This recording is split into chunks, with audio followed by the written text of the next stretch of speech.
We haven't done a test one this time, so fingers crossed it's all going to be fine. What could go wrong? Yeah, totally.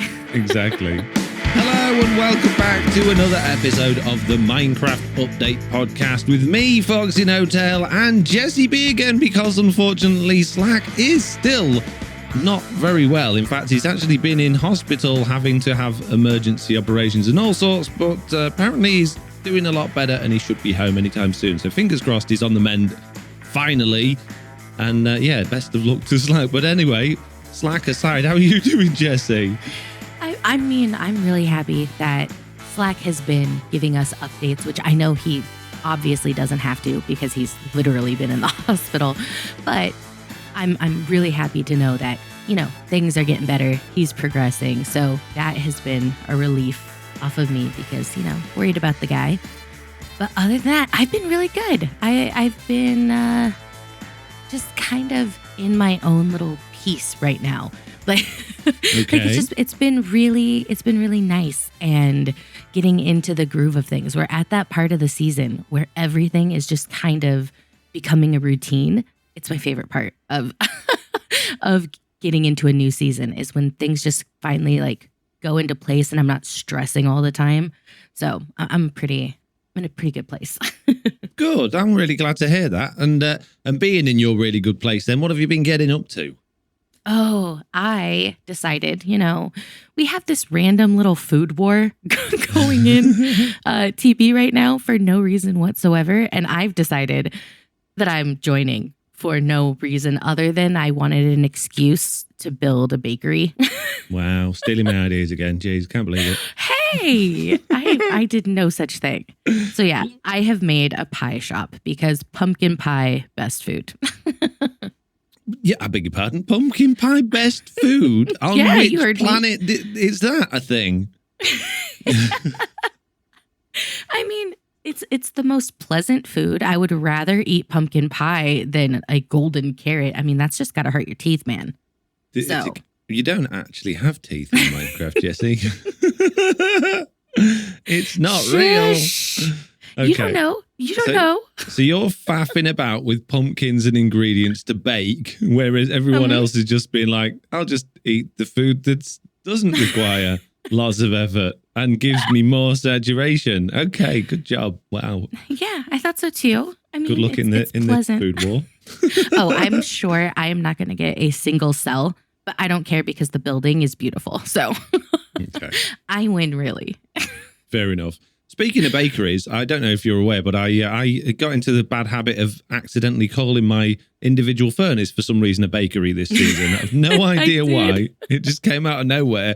But it did lead me onto the idea, and it's something I'm going to have coming up in my video soon, is a bakery, but not for pumpkin pies. I'm actually going to be doing it for bread. What I want to do is instead of having like a farm or something that's got a reason, I want to have a little redstone-y bakery where I can put wheat in one end and bread comes out the other, and I can put a potato in somewhere and baked potatoes come out, and you know, I can just have like a little kitcheny thing that works. It won't do anything. The wheat will just go in a hopper somewhere, and then, you know, it'll trigger some already crafted bread to pop out, you know. So we're both going to have bakeries soon.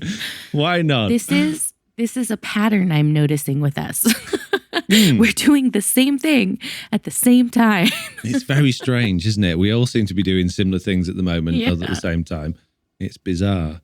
Speaking of doing similar things at the same time, I can see next on your list of things you've done this week is something I haven't definitely been doing at the same time. And you've been apparently loads of mining iron veins you've written. Oh, yeah. Yeah, I went mining the other day randomly. And I came across an iron vein and I followed it. And then it led me to a separate iron vein. And then I found a third iron vein. And they weren't connected. So like it wasn't just one really big iron vein. They were, I don't know, hundreds of blocks apart and not even going in the same direction. But yeah, completely crazy. I think I have 2 shulker boxes full of iron blocks just from mining. So which X-ray pack are you using to find these iron veins? None. Just dig in. Just dig in. I found really early on in the season, you know, in that cave that's below mine and your base, the most pathetic iron vein ever. It was about 10 blocks long, about 5 blocks deep. I got about a chest worth of tuff out of it and about 15 pieces of iron. That was it. So I've given up on iron veins, and you've managed to find 3 giant ones all near each other. Well, stupid. Yeah, they're everywhere. It's I'm quite enjoying them. I also found a copper one not too long ago. That one was nuts too. They're just they're very time consuming, but kind of worth it, I would say. Yeah. Yeah, I'd like to do that. I'd like to find one and just make it, it's just another thing to do in Minecraft. It's a challenge, isn't it? How long will it take me to dig out this iron ore vein, and what am I going to do with all the tuff? It's something interesting that you don't normally get to do. I'm sure once you've done a few of them, it'll be boring. You'll never do it again. But it's kind of like when you come across what they call a fossil in Minecraft. You dig it out because you found one. You don't need it. You don't need the blocks, but it's something fun to do, isn't it? So absolutely. Yeah. And the third thing on your list this week, Jessie, I think me and you need to have words. Okay, so let's get into this, right? I have been addicted to Tizzy's Lucky Block. However, I want to say I was one of the first people in there, and I left like 10 boxes. So I did not take the last bit of boxes. I left many boxes left. Okay, for all the boys and girls at home that don't know what Jenny's talking... Jenny? Wow. Jenny's talking about. Wow. I told you I wasn't feeling very well today. I'm rubbish for names anyway. I'm sorry, I didn't mean to. Anyway, yeah, Tues has created a lucky block on Truly Bedrock, which is basically a gambling station. And I don't know how it works because I haven't been yet. I've been away and I was planning on going when I got back. But Jessie stole all of the prizes from it, so there's no point now. So, how does it work, Jessie? Okay, so what you do is you go in, and Tues has these stations that are, it's like just a block, and then there's a shulker box, and then a leaf on top, so you can't open the box. That's interesting, Jenny. Go on. I'm done with you. So what you do is you pay 5 diamonds, and you can pick one box. Once you've picked the box, you cannot exchange the box. You cannot do anything other than take your box and leave. And some of the items have been really good, and others were not so much. It was a lot of fun. I did, I think, 10 on stream one day. Jeez. And then I did like 7 in a video. Wow. So you've done 17 altogether. Yeah. And I believe you've also upset Tues slightly with your reaction to him putting in the Other Side music disc, which is the brand new one, which is very difficult to get a hold of. I didn't only upset Tues. I upset about half the viewers. I have so many comments on that video going, that's the Other Side disc. It's so rare. And my reaction wasn't, oh, it's just a music disc. It was I already had 3 of them. Well, this was my 3rd one. So I didn't know it was that rare. And which X-ray pack were you using to find those? I didn't. Jenny. Oh my goodness. I just come across a lot of dungeons in my mining. Seems that way. Does it? You must spend an awful lot of time mining to find all these iron veins and all of these Other Side disc blocks. I probably spend a good 10 hours a week mining for no reason other than I can't sleep. And super late at night, I can't record because my voice is not there. So I just go mining and get all my resources. So I get tons of like deep slate, stuff like that. And then when it's time to record, I have everything already. So I don't ever have to go mining between like clips, which is nice. That is good. That's really good. 1 second, because Nellie's in the room with me and she's making ridiculous noises while she's asleep. So I'm going to go have to chuck her out. 1 moment, please. Sorry about that. It's okay. She's still, since we got her as a pup, she had this thing where when she sleeps, she still like does sucking as if she's suckling on a teat. Yep. And it's so loud. Yep. It's so loud. So yeah, she's gone now. That's a shame. Right.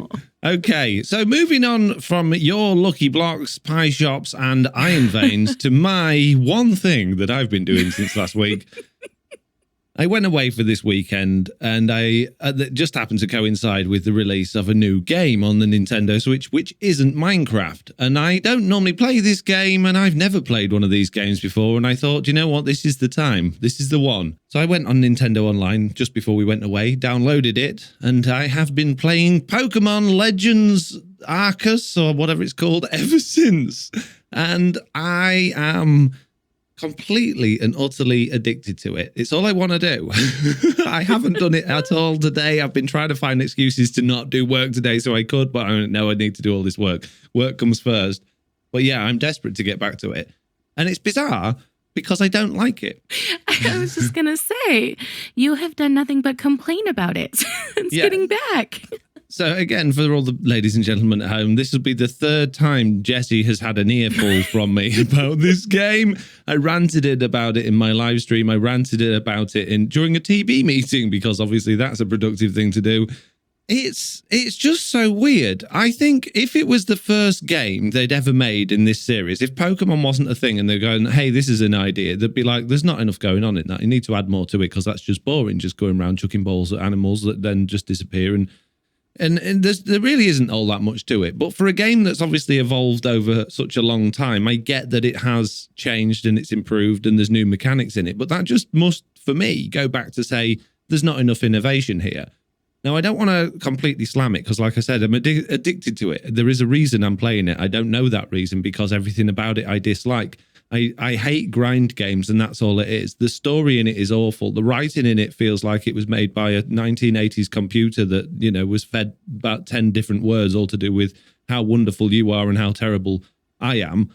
Not me, but it's awful. Everybody that speaks to you is like, I'm so useless. Everything's rubbish around here. It's always, but when you came here, it's brilliant. You're amazing. You are. Oh, we invented these Pokeballs, but don't really know what to do with them. And you threw one at a Pokemon and it captured it. And you just, oh my goodness me, please stop. And it goes on in the typical Nintendo thing where it just goes on forever and ever and ever. And you're just there. You've fallen asleep. You're hitting A just out of muscle memory, waiting to get back to actually going into the game. And then you get back to getting into the game. And I've been playing it for nearly 20 hours, in fact, probably more than 20 hours now, and I've got quite a long way through. I feel like I'm getting somewhat story-wise somewhere near the end-ish, although probably not, knowing these games. No doubt it'll throw a massive curveball and something else will happen, and you know, it'll be another 20 hours after that. I don't know how long this game's supposed to last, but I didn't realize until now that there are alpha Pokemons kicking about, which are massive and they've got red eyes and they're really powerful compared to all the other ones. And I'm sure I read in this waffle that comes to you every 10 seconds that's 10 miles long that you can't catch them, you have to defeat them. And so I've been going around trying to defeat these things, and they're really hard, a lot of them. But I've been leveling up and I've been defeating them. I had no idea you could catch them until today. Someone posted a picture or video on Twitter of them just chucking a Pokeball at them and catching them. And I'm like, really? I have literally defeated about 30 of these things. How did I not know? So I mean, obviously, once you've caught them, you can put them in your team. You could have really powerful Pokemon. I didn't. Yeah. So yeah. I don't want to go on. Go on. No, I like this because, one, I have been a fan of Pokemon for a really long time, and I've played pretty much every game since Silver. And it's really interesting hearing somebody who's come in so late, like, and having, you know, a genuine feedback or a genuine conversation about it, because you aren't emotionally attached to these games, right? Yeah. Like, I started playing when I was 11. So I have an emotional attachment to these Pokemon, to this game, because I started so young. And it makes me think about that because we have this generation who now feel that way about Minecraft, right? Yeah. And I didn't realize that, or I've always not judged, but I've been like, why are you so invested in a game? But hearing you be like, oh, this is so stupid, like immediately my insides are like, how very dare you? I understand that, but from an external point of view, it is totally stupid. Well, it's totally interesting that that's the point of view that you have, because then I'm I'm invested, right? I'm like, okay, I want to know why. Like, why do you think that it's so stupid? And then you mentioned, oh, the writing is really terrible. And I'm like, oh yeah, that's been terrible since the beginning. And then you like keep going and I'm like, oh yeah, well, that's true. So nothing you're saying is wrong. It's just interesting that, you have this outside perspective of, well, coming into this isn't a game that I would want to, play series of because it hasn't evolved very much. Because it hasn't. This new game that you're playing is really nothing like the base game, right? It's completely different. That's what it's advertised as, ooh, this is different and this is new. And I'm like, okay, well, you're missing a lot of the charm of the original games. This is basically just a fan service game so that you can get all these cool, like legendary Pokemon and stuff. And it has nothing to do with the base game. Yeah. And so it's just really interesting. It feels like it just needs another layer of something. It feels like it needs more puzzles or any puzzles, just something in it that isn't go and find this Pokemon and then go find 25 of that Pokemon to fill in your Pokedex. It's just all fill in the blanks rather than doing anything. It's a mindless game. I've never actually played a game until this one, which I could quite easily play with people talking in the background like we did during the TB meeting, with the radio on, with music on. I normally have to concentrate, but there's nothing in this that needs you to concentrate. That, like I said, the story is so bland and uninteresting that you don't need to read it because you know exactly what the people are saying. They're saying, hey, help me defeat this Pokemon and I'm rubbish and you're great. And that's all you get for 20 minutes. And it's the same story with every single person you meet. The music in it is just dreadful. There's no interest in the music. Like you've got this. So to go back to the beginning, I don't want to go on about Pokemon for too long because we've got a lot to talk about. But to go back to the beginning, it's supposed to be an open world game, but it feels like an open world game from about 15 years ago in how limited it is and how badly it works. It looks nice. It looks almost Breath of the Wild good. And I loved Breath of the Wild, which is a Zelda game, which has so many different things you can do. It's such a balanced and interesting game. If you're bored of doing the grind, you can do something else. If you're bored of doing that, you can do puzzles. If you're bored of doing that, you can just explore. With this, there's no other option other than going round and catching Pokemon. And it's open world in the sense that it's got different areas you can go to that are open, but each one of those areas has walls and you can't go outside of those walls and move from one to the other. The only way to go back to go to a different section is you've got to go back to the professor that just happens to be exactly where he's always there. He's always there. And some of these areas have different base camps around them and the professors at every single one of them. So, you go back to the base camp, speak to Professor, he'll go through what Pokemon you've caught, he'll add them to your Pokedex, he'll tell you you've done good and give you some money, and then he gives you the option, do you want to go back to the village? And the village is where there's a load of weird people in a building that's just really bizarre. Their facial animations are really strange. It's like they're all really angry. And they're telling you that you're not good enough to be on there. And it's just so bizarre. And then once you've gone, and you just go to the village for no reason, other than there's a bunch of people there that give you side missions, and that's how you level up. You've got to go back to the village to level up.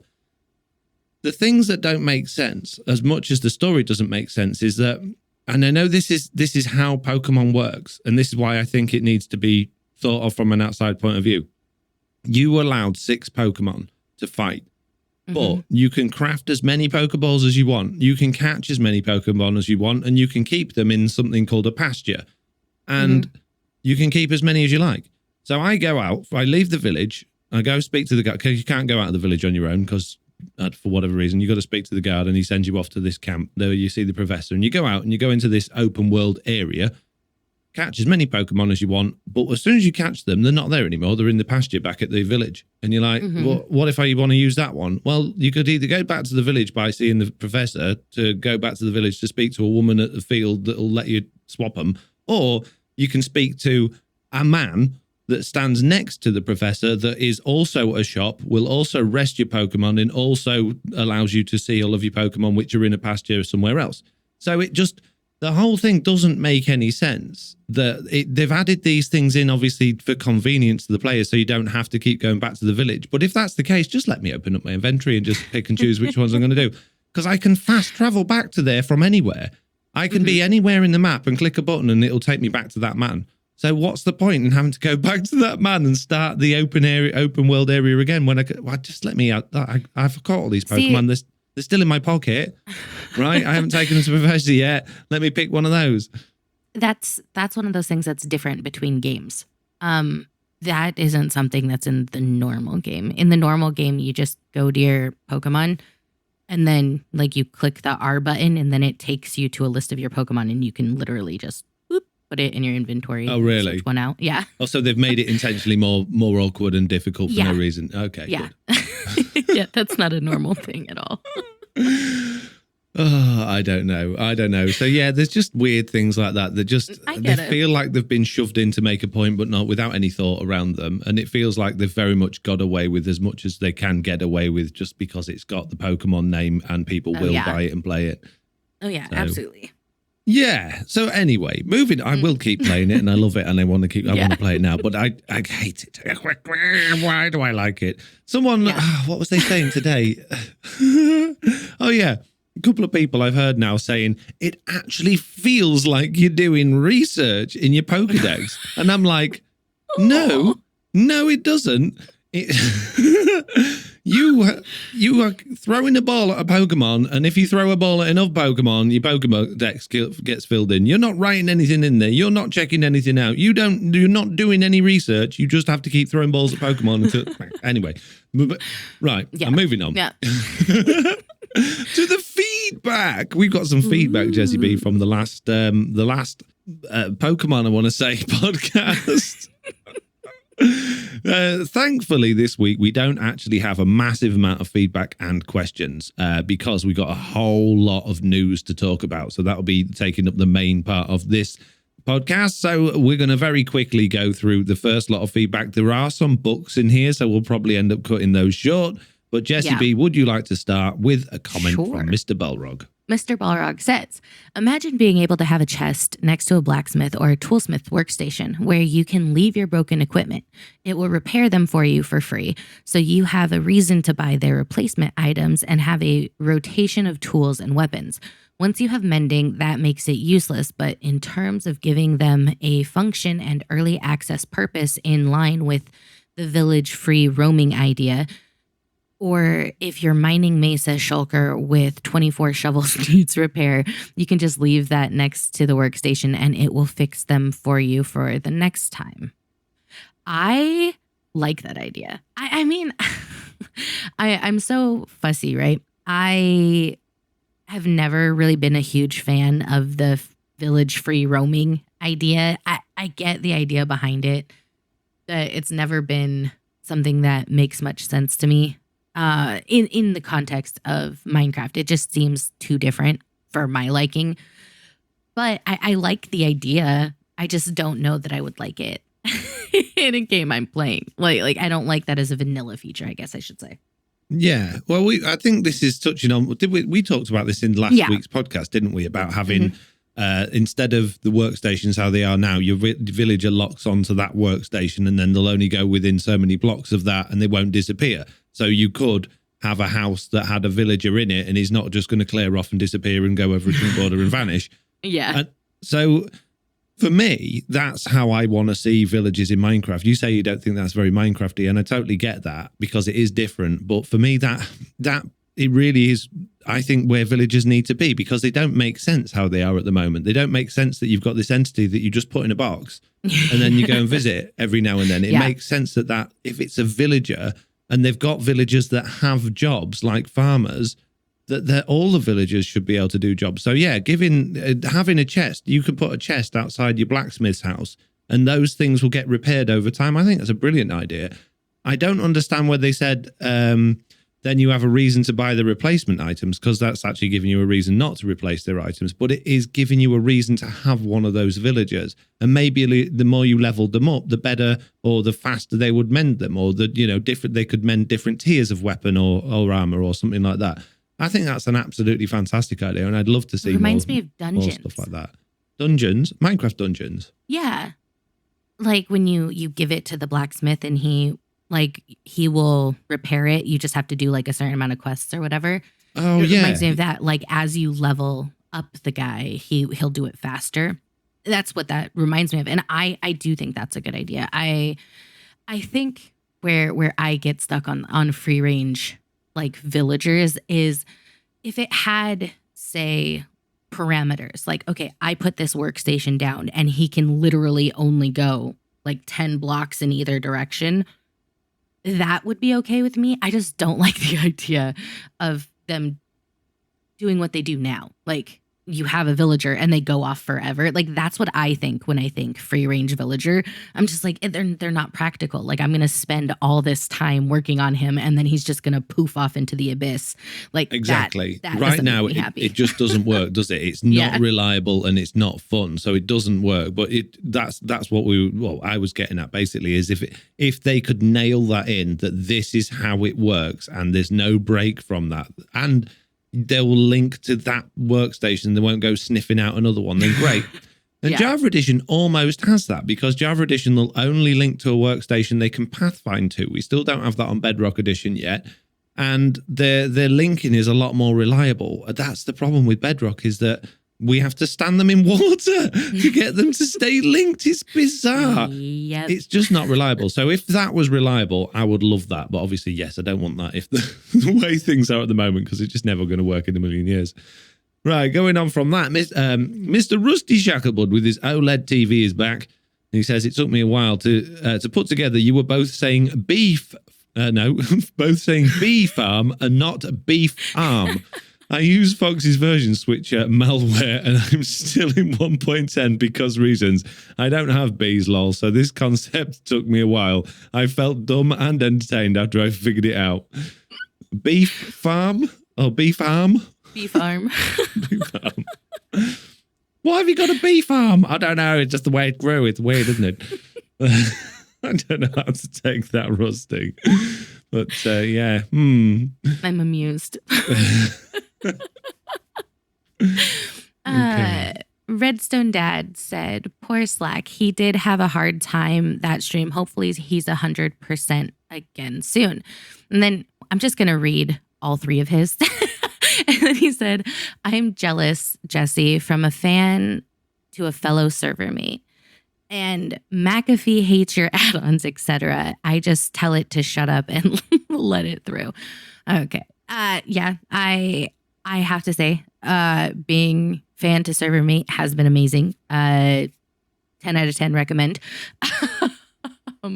And yes, I saw that stream of Slack, so I felt so bad. I'm glad that, as we said, he's doing better. And yes, McAfee does indeed hate your add-ons. So does Avast. Yeah, can I just point out to anybody in the world that uses McAfee, right?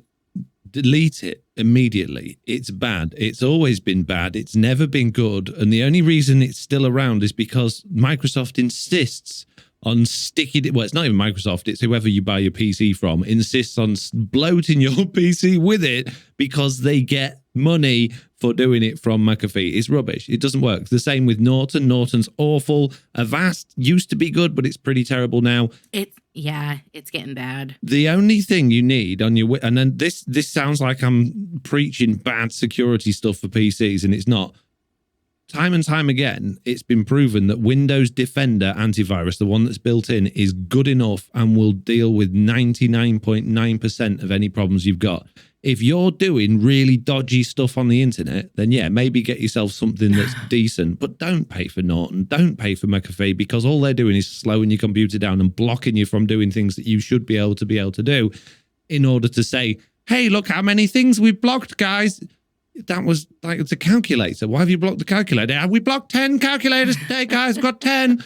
You know, it's so stupid. So yeah, don't use those. Honestly, don't use those. I'm not saying go virus scanner free, get something, but all of them are bad. And even Malwarebytes are doing it left, right, and center now. They hate my add-ons and my software because it's all based on reputation analysis. It's not based on whether or not they've scanned something in it. It's based on how many millions of people have downloaded this.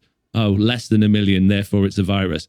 It's, you know, it's not good. Get something decent. Don't pay money for it. The good ones are free. Right, okay. Rant aside, Rusty's back with his OLED TV again, saying, yes, I agree. Have no idea what he was talking about. Maybe he was reading the McAfee thing and he agrees that McAfee's bad. Toggles would be best, so people can choose the Minecraft experience that suits them best for their use case. Ultimately, that will be the best solution. Whether Mojang implement it that way is up to Mojang. Yes, I think this comes back to us saying about having toggleable extra features that touchscreen people can't use. I don't know. I'm sure there's a medium somewhere that we haven't considered, but I'm happy with toggles. There always is.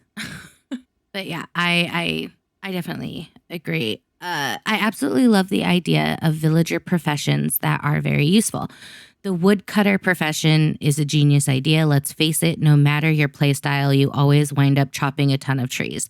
As far as the warden, I feel that it really needs a useful drop to make it worth even going down to the deep dark. If it doesn't have a drop that's useful, I feel like it's going to wind up being a waste of time and the time it's taken to get this into the game. I think it depends on your playstyle, right? Because there are some people who don't really care about drops and stuff. So I think that no matter what it has, there will be people who find this amazing and will spend so much time down there and it'll be great.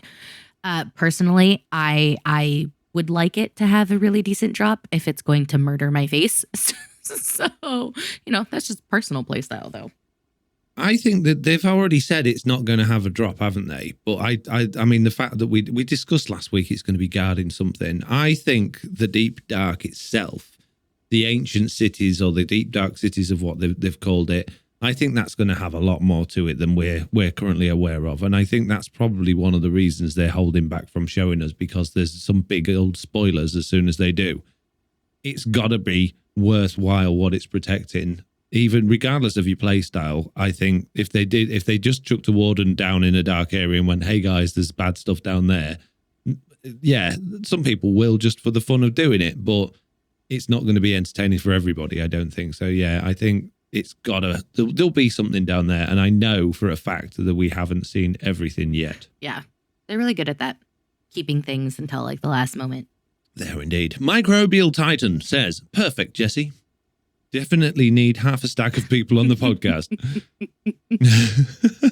How do you feel about that? I mean, I was joking, but how amusing would it be to get all of TB in a podcast? It would be so chaotic. You'd just have so much fun. I wouldn't want to edit it. Let's put it that way. That would have someone else's job.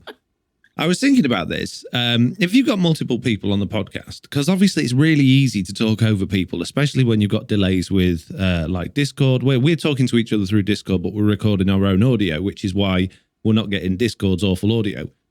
But when I'm in Discord with people like Jessie or Slack, I'll often start talking because I haven't heard anything. And then when I read the record or listen to the recording back, Jessie was talking or Slack was talking. I'm like, oh, I didn't realize.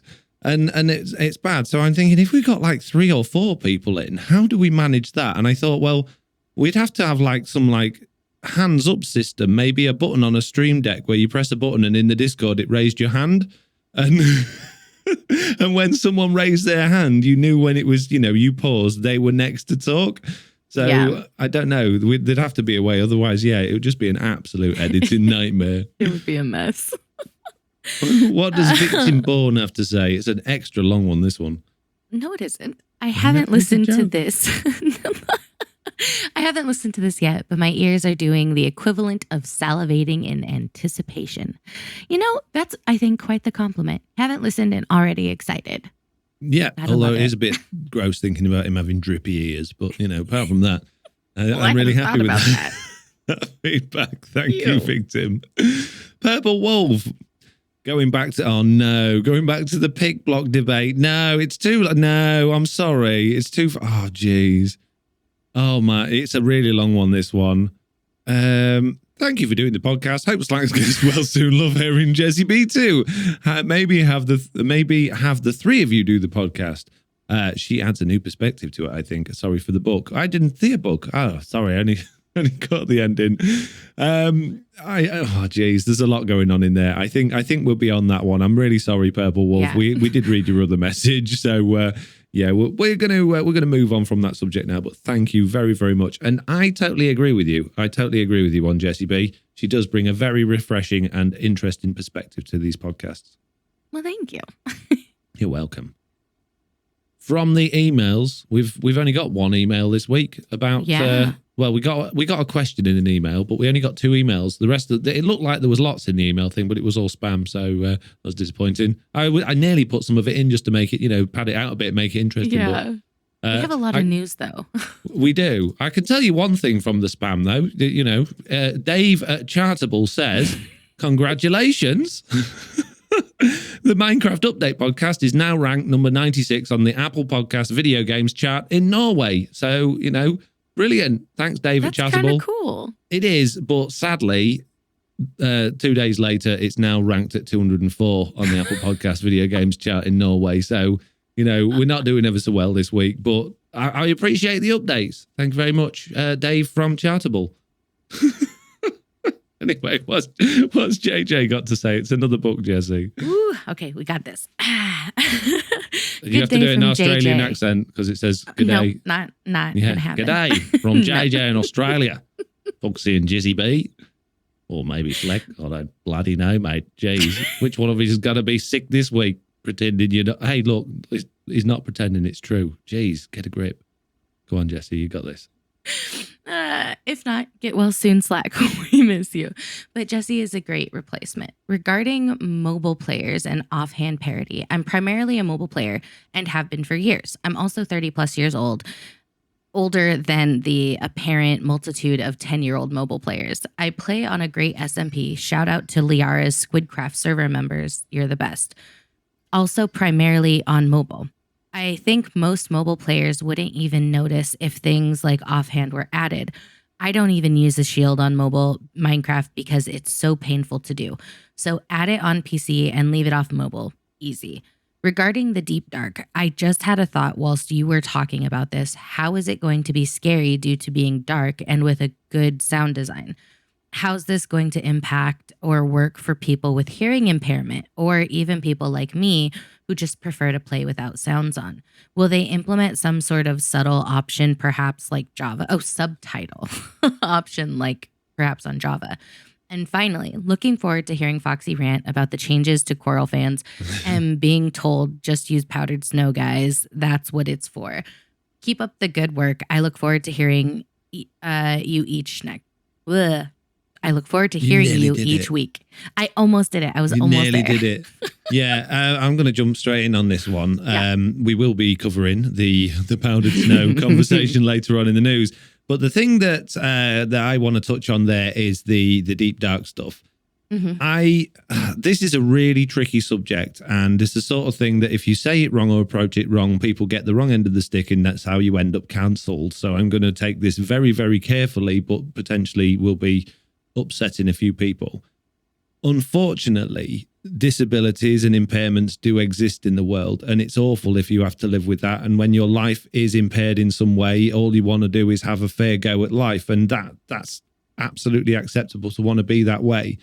Sadly, that is the minority of people. The majority of people don't share that. And because it's not just saying, well, the minority of people are disabled, there are so many different disabilities and impairments that for a game development company to have to, or any company in the world, like a car company or a ski hire company or somebody that makes, I don't know, tennis balls, they can't consider being fair to every single impediment or impairment or disability, because otherwise there would be no products in the world and we wouldn't have anything. Yes, games could be developed better and to cater for more accessible things. And Minecraft Bedrock Edition is a prime example of a game that doesn't do anywhere near as well as it should do for that. And I would always hold them accountable to that, considering Java Edition have had subtitle stuff for ages. But just because those things exist, that doesn't mean things shouldn't be developed for the masses. So having a game that focuses on scariness through audible or through sound design, I think shouldn't be penalized for doing that, because there are people in the world with with hearing impediments. Yes, they could do something with subtitles to make it better for them, but I don't think it needs to be a level playing field. As much as that seems and sounds unfair, making something fair for one person makes it so much more unfair for everybody else. There's no balance there. What you're doing is going, hey, in order to make things fair for this one person, all of these other people have got to have an unfair opportunity. And like I say, it's a really difficult and touchy subject to touch on. And I think it's an awful situation to be in, but it is a situation some people find themselves in, and there are options to these things. All I would say is, if you are suffering from a hearing impairment and you're struggling with that, then that's just probably an aspect of the game you don't need to play or worry about. You know, it's not something that you're going to have to focus on. I don't know if I did that well or not, Jessie. No, you did. No, you did. I think that was a very kind way of wording it and trying to explain your position. And I feel like where a lot of things come from is you can't stifle creativity for one specific set of people. I 1000% agree that I think it's ridiculous that Bedrock doesn't have subtitles. It doesn't make sense to me that it doesn't. I get that might be difficult for mobile players, and I get that there's all sorts of factors, but it seems like they spend all this time working on other things. I feel like implementing a subtitle feature just should be important because it just is. However, I don't think that should stop them from being able to be creative and use other senses to create an atmosphere that they want. So obviously, using something like sound is going to make the game more immersive. And while you're absolutely right, it's awful that excludes some people, I don't think that everything 100% of the time has to include everybody. And you're right, that sounds terrible, and I don't mean it in any offensive way at all. It's just some things cannot be accessible to everyone. I completely agree. Yeah, Sorry. it's just the sad reality, and I feel bad that anyone would miss out. It's just it's really hard to make something that is for 100% of people at the end of the day. It is a sad reality, but again, this sounds harsh. It sounds unfair, but it's not everything is for everybody. It's okay to have things that aren't suitable for everybody. You know, cars exist. You can't drive a car if you're blind. You know, and games exist that are for, you know, people with learning disabilities that me and you wouldn't enjoy. Those games should still exist, even though we don't like them or it's not, you know, they're not suitable for us. My point is, it's exactly what you said. You know, stifling creativity because of some people won't like it or some people be annoyed that they can't do it is just one of those things. And I think this isn't just games. This is a factor of life in general. If you find something that you want to do that you can't, it's just tough. It's a life lesson. It's hard. It's awful. But it's one of those things. There's loads of stuff I'd love to do. I genuinely would love to do, but I can't for various reasons. And, you know, it's just, you look at it and go, I wish I could do that. But, you know, there's a million other things I can do. So let's focus on those rather than the things I can't. And, you know, rather than complaining to the people that offered the things that I want to do, but I can't, I'm going to go and have a good time doing all the things that I could. So it's just a mind over matter type situation there, effectively. Anyway, moving on. Moving on swiftly from the feedback, we are going into the news. And, where do we start with the news, Jessie? Should we start with the latest stuff in the beta? Should we start with, I think we should start with this, the Minecraft preview announcement. Let's start there, Agreed. Shall we? Yeah. Oh, man. Right. Okay, I'm going to go into it. So, if you don't know what we're talking about, Minecraft Bedrock Edition has had a beta system for a long time. And that meant that anybody on Android or anybody on Windows 10, and I believe possibly people on Xbox, could join the beta program and they could play the beta version of the game. The problem was when you did that, it completely wiped out your official stable release version of the game. And if you were unlucky like me, you could often get stuck in the beta and not able to get back out into the stable release version of the game. And it's just a whole mess. And the beta exists not for people to get early access to the new features and, have a great time with them and be faster down the line than everybody else. It exists for bug reporting. It exists so players en masse can play the game and note to the developers the bugs through the right channels, through the Jira, so the bugs can be squished before they get to the released game. Bedrock's got a really bad history of having lots of bugs because it's got a really bad beta system. Until now, Jessiie B, until now. It was announced this week that a Minecraft preview game is going to be released very, very soon. It is a whole new game, effectively, but it's Minecraft. What they've done is instead of having the beta as the same game in the store as Minecraft, they've gone, hey, why don't we just separate these two things so you can have the beta and the original game on your system at the same time. It does come with a few caveats, though, which we're going to get into. So, first of all, you couldn't have the beta on iOS before, on Apple devices, but now that's the only place you can have it at the moment. And only if you're one of 200 people. Or basically, there's a bit of a problem with this system, and I didn't want to get into the problem so early on, but it makes sense to do that before we get started. So, obviously, it's still beta. It's still early access. So the app stores like Apple and Microsoft are not going to just go, oh, yeah, just chuck on software that's likely to crash and cause problems for our customers. They say, no, Microsoft or Mojang, if you want to put beta or early access software on our stores, you need to get people to sign up through our beta access program. And for iOS, it's something that's called Test Flight. So you have to sign up to something called Test Flight, and then they only offer a limited number of slots that people can actually have. So after this announcement, Mojang then very quietly on Twitter said, hey, if you want to get a slot on this Test Flight system, then go to this link here. And that was filled within seconds. Oh, yeah. So, and I thought, oh, well, this is just for the early start thing. It'll be on Windows 10, 11 soon, like they said, and then it'll be on Xbox and then Android eventually. And it's supposed to be on Windows 10 and 11 like pretty soon, although there's no news on when.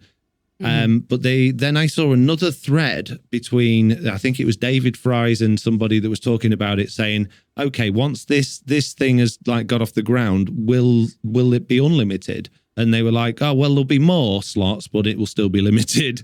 So it's not really helping much in terms of getting a massive player base to the beta.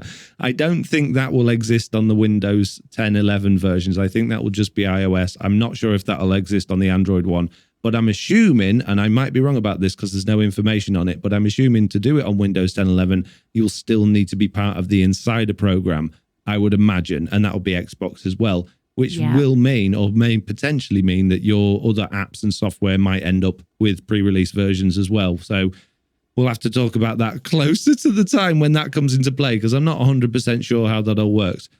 But the main fact is that it's going to enable lots more players to be able to jump in and out of the beta and play it whenever they want and report lots of bugs, which is absolutely fantastic, because the more bugs that get reported, the more crashes that happen, the more data Microsoft collects, the better Bedrock is going to be in the long term.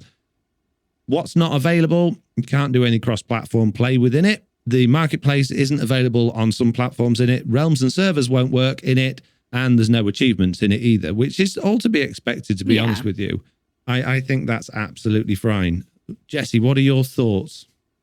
I like the idea of it being separate because after seeing what you went through and other people I know, I refused to sign up for the betas, even though I would have loved to go in and bug test and be helpful. I was like, nope, not putting my computer through it. Not going to go through the headache. So the idea of being able to just different game, open it up, play in it, do whatever, great. Love it. We'll just see. We'll see how release happens, what happens, if it's really as good as, it sounds. But along with most things when it comes to Bedrock. I'm going to be cautiously optimistic. I'm just, going to go into it open-minded. Yeah, that's a very sensible way to go into it, I think.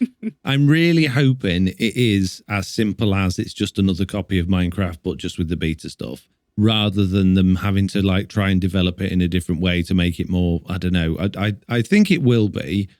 And I really hope it takes off as well and it has some longevity. There are a couple of concerns. Well, I guess they're not really concerns. They've said that, once this gets going, they are just going to phase out the existing beta system, which is probably a good thing, to be perfectly honest with you. But that current beta system, as much as it's limited, it does, well, and it doesn't work, but I was going to say it does kind of work because it's reliable and we don't have any, information on how this new system's going to be. But I'm feeling good about it. I think it's a massive, massive step forward for Minecraft Bedrock Edition, and that really does excite me for what we could expect to be seeing in the future in terms of releases without bugs and bug fixes. So right, yeah, that's always an exciting idea. Absolutely. I don't think, to be honest with you, I thought we'd talk about that for a while, but I don't think there's really a massive amount else to go in on that one, Jessie, unless you've got anything else you want to say. No, I mean, that one, it's what information we have all sounds good. I don't think there's any need to harp on it because just what little information we have is all positive so far. Well, mostly positive. It is a little sad that 200 people, that's it. I'm not sure if it was 200. It was a really low number. I can't remember what it was. One of the developers tweeted how many people had joined. I'm sure it was around about 200. But I might be wrong about that. It could be 2,000, and that's still a tiny amount of people for the player base of Bedrock, right? Well, so yes, that's very true. Yeah, so it's just, I wish it was a little more open, but at the same time, we haven't got it on Windows yet, so I'm not even, I have no cat in this game. Yeah. Dog in this fight. I don't know what the saying is. Either of those, or squirrel in this tree. There you go. Just pick any of the above. One thing I meant to, I've written it all down in the list, and I completely forgot to mention that I noticed on their feedback website that it says on the preview version, Minecraft worlds can't currently be imported at this time. Ooh. And that was what was making me think, is it different from how the current game is? Because if it's the same, which I assumed it would be, I assumed it would have its own worlds folder, its own resource packs folder, its own behavior packs folder, just like Minecraft does, and you could just bang your worlds into there and they would play. But with them specifically saying that on their sheet, that makes me wonder why that's a thing, because that's slightly well, it's not concerning. It just means, it's concerning me into why that's limited, as opposed to, because I can play my worlds in the beta now. I can load up the beta, put my worlds into there and play it, no problem. So yeah, bit of an odd one, that one. If it's something as simple as just file formatting, since it's a different game, they've just formatted something a little bit differently, so it doesn't convert automatically. I mean, that would be something that would maybe possibly. I mean, it shouldn't be, because it's Minecraft at the end of the day. It's just a version that's coming to us after. If they're mucking about with formatting how the worlds are between versions, and that's potentially going to cause more problems as well. So I don't know. We will have to wait and see. I will be on it like gin and tonic. I will be trying to download it at my earliest convenience, and as soon as I have the information, I will be sharing it with everybody, because I'm a sharer. Very kind of you. Yeah, you're welcome. Right, moving on from the Minecraft preview to two more Minecraft previews that we got this week. We first of all have, we got two betas basically in the space of a week, which is crazy because we don't normally get that. But what happened is they've gone, hey, we're not doing 1.18.10 anymore. We're doing 1.18.20, which means 1.18.10 is done and should be coming to us very, very soon. And I have made a full list of all of the things that are going to be changed when this releases.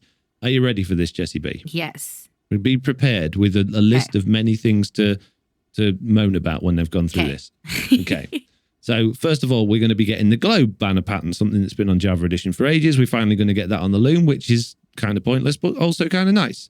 Iron golems will now show their cracking texture on their texture, depending on how much damage they've taken, and you can repair them with iron ingots. Again, Java parity there. raids will now have celebrations at the end. When you win a raid, or when the raid whatever, basically the villagers will celebrate for a bit, which means you can't get Bad Omen for a little while longer, which means that raid farms will be slower because of these raid celebrations. Villagers finally make a no sound when you try and trade with them when they're out of stock. Again, been in Java Edition forever, that one. And iron golems will only attack, this is the wording, iron golems will only attack players that have a very bad standing in the village. And you get a bad standing in the village by upsetting villagers by punching them or killing them. And I thought I'd give this a test. So I downloaded this version of the game and I played it. And I hit an iron golem to test if it would still hit me when I hit it, and it would. So the wording's wrong. But then I thought, okay, I'll go to a different village and I'll go and murder some villagers. And I got to 3 villagers murdered before the iron golem came and murdered me. So it works, but the wording's a bit wrong there. So it's not they will only attack players that have a bad standing in the village. They'll also attack you if you hit them. So glow, like, and brightness has been changed to match Java Edition. I don't know what the difference was there. It doesn't say if it's got brighter or darker. Foxes now have a new animation, which means they'll aim downwards when poinging, I've written. I don't know what that's supposed to be. I think it's supposed to be pouncing. Yeah, I think so. Butchers, cartographers, librarians, and the wandering traders have changed trades, but it didn't say which, and I couldn't be bothered to check, so I don't know which ones those are. And lots of texture changes have been updated to match Java Edition. Absolutely tons and tons. If you look at the list, it's ridiculous how long the list of texture changes are. There are also a bunch of new experimental features, including frogs and tadpoles, frog lights, and skulk blocks. World generation has been changed to fix a lot of dripstone issues. There will also be more varieties of spruce trees in grove biomes. Chests and mob spawners will generate correctly, Jessie. Finally. Yes.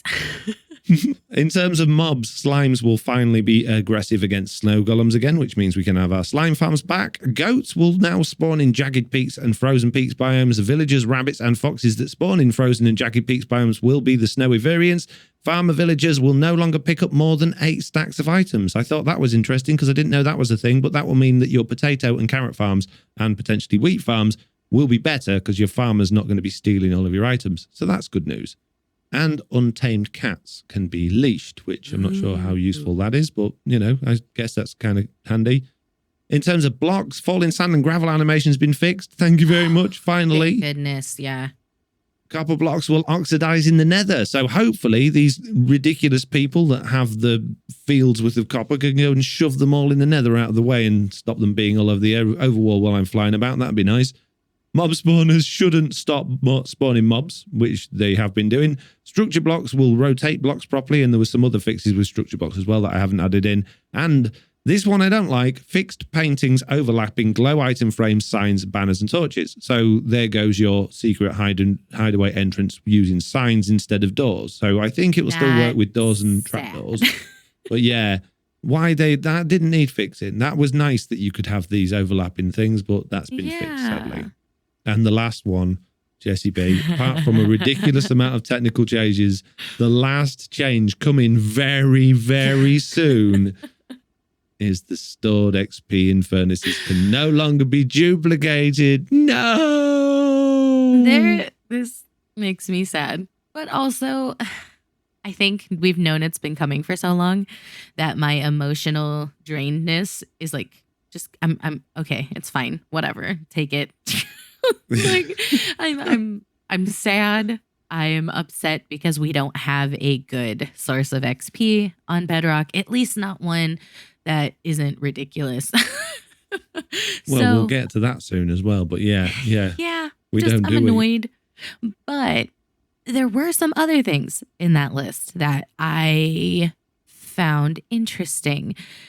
I do think that the iron golems showing cracked base and health, right? I know this is something that's been in Java forever. I didn't realize we didn't have that in Bedrock. Oh, really? I had no idea that this wasn't a thing. It's not something that makes a load of difference. Like it's just, you know, a visual thing. So I had no idea. And I'm sitting here reading this, and it's just funny that that's one of the things that is like high on their parody list. I think you know a lot what of people really shout want. about that, and like being able to they? repair them with iron ingots. Just to me, why? Who's going around repairing iron golems? Why? What's wrong with you? Right? That seems strange to me. But okay, you do you, I guess. I am interested to know in the trades that have changed. Is it they've changed to match Java, or they've just changed in general? I don't know. I can find out about that if you give me a couple of minutes, but you'll have to waffle for a minute. That's But fine. before I can waffle. I'll give you some more stuff to waffle about. Going back to iron golems being repaired and going back to what we were saying about free range villagers, what if one of the villagers went around fixing iron golems? That would be cool if you were using them as protection against you, or like in your village, right? It would be nice to not have to worry about that, and would be kind of a really interesting, like self-sufficient village. That would be something, now here comes the ideas, right? You guys were talking about wanting villagers to be more useful. It would be really cool in Minecraft to see a self-sufficient village. Just like, okay, you don't have to worry about much. You can just go, trade, leave, and not really worry about everyone dying or everyone running away. Just like, here, I'll make you guys houses. I'll make you guys this really awesome build and make something that's really pretty and useful, and not have to worry about the headache that is villagers. So that would be, I would be interested. You have my attention now. Yeah, I think that would be fantastic. It's probably taking it a little bit too far, but maybe one that would actually like build an iron golem. If rather than one just spawning in, they go, oh, do you know what? Bad guys are coming. Let's build an iron golem quick. And you had to like supply the place with iron. You go and put a chest down and make sure it's got iron in it, so the villagers have got iron, and then they can go and do all that sort of stuff. I think that'd be good. I'm very nearly there on figuring out these trades, by the way, but there's a lot of files to look through. No, that's totally fine. The other thing I've noticed you've not really skipped over when we were saying that there's stuff added to frogs. What is the skulk block? You listed like new experimental features. Is it just they have added skulk blocks again so that you can play with in Bedrock? Yeah, it's not just the skulk sensor. It's the actual blocks of skulk stuff. So like all of the different skulk variations of block will be in the experimental features, basically. So you can play with those. Oh, that's kind of cool. Yeah. The thing that I'm excited about is snow golems.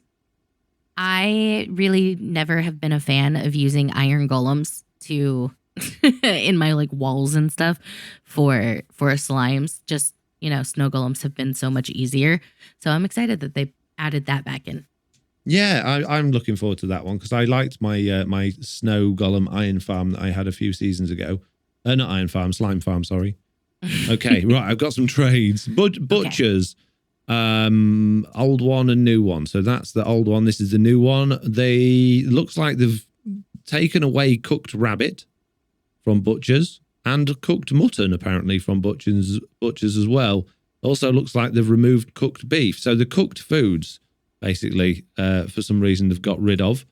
The cartographer